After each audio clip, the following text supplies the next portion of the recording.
Welcome to the Michigan Skier Show. Join us each time as we explore the people, the places, and the events that shape our great sport. We're here with Gary Morgan, who's a veteran Olympic watcher. Plus, he's also an Olympian. Gary, you've been to Salt Lake, you've been to Torino, you've been to Vancouver. What was the highlight of Vancouver for you? Well, probably going up to Whistler. I'd been to Vancouver before, but going up to Whistler was the true Olympics. Well, we just got through watching the big event. Now we're down in the little village of Whistler, and behind me is the Whistler Mountain, one of the big ski where they have the downhill. We're going to go into the village all the way up to the top of the mountain up there. That's Blackcomb. You can tell the snow's been hitting the trees up there.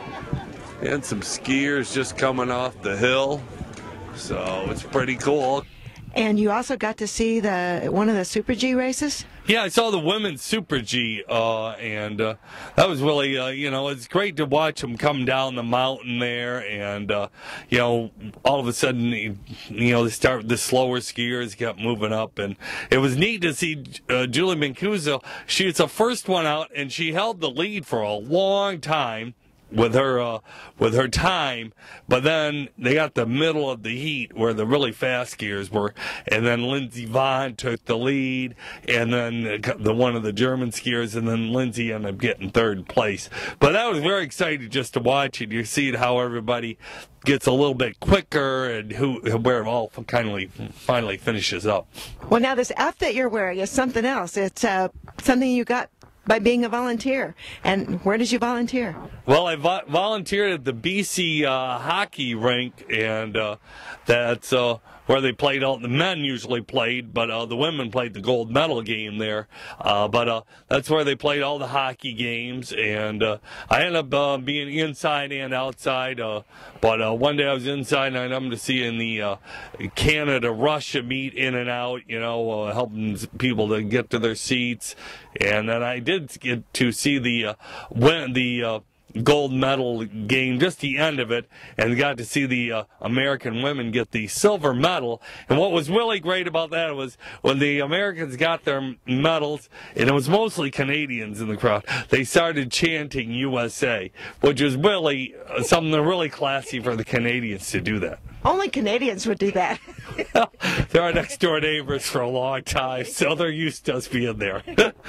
So volunteering is pretty cool, and did you get a chance to see any of the other skating events in downtown Vancouver? Well, I ended up going to the Oval, and that's over in Richmond, and I saw that's on the long track, 400 meter, and I saw, the first day I was there, I saw the Norwegian win the gold medal, the 5,000 meter event, and set an Olympic record. And what's neat when you go to the Oval is you got the orange people there, the Dutch, and in the Netherlands, they go nuts. They brought in their own band, and it is a circus. It's just watching the crowd can be as exciting as watching the race. And then I went another day and saw Shani Davis win the gold medal in the 1,000. And that was very exciting to see an American win that, and a Chicago native. So that was really cool to see him win the gold medal. And I was there with a friend, and we were cheering up and down with the American flag, and they gave us medal ceremony tickets to watch him get his gold medal at the BC, the Canada Place football stadium, basically. So that was really cool to see that. What was the nightlife in Vancouver like? Well, it was pretty good. At night, the streets were filled with people.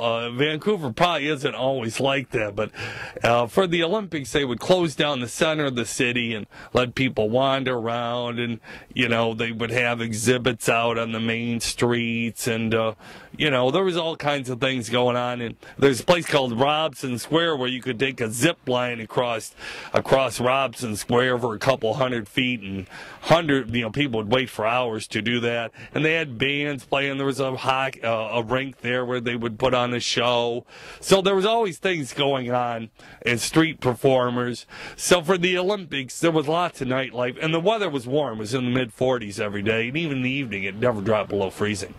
Well, sounds like perfect running weather, and you had a chance to go run around Stanley Park. Stanley Park was awesome. They have a seawall. I stayed with a friend there, and they have a seawall, and I went out his door, and he's less than a mile from the park, and I'd run down the park, and you could run all the way around Stanley Park on a seawall, so you're right next to the bay there, and you could watch.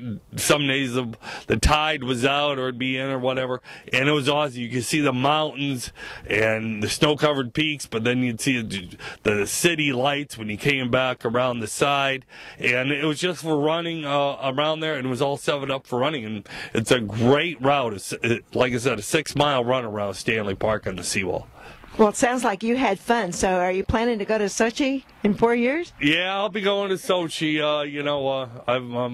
I've always been interested in what it's like in Russia during the middle of winter, so now I'll find out what it's like. I went there one time in the summer, and it was pretty cool in Leningrad. So I figure in 4 years to go to Sochi, it'll be definitely really cool, and it'll probably be a totally different Olympics. Sochi's not a huge town like Vancouver. I'm sure it'll be a much smaller Olympics than the one we just had. There was crowds everywhere in Vancouver. Well, Gary, you always seem to find a way to have fun wherever you go, so thanks for talking with us. Okay, well, it was great, and the Winter Olympics was a great time in Vancouver, and definitely congratulations to Team USA.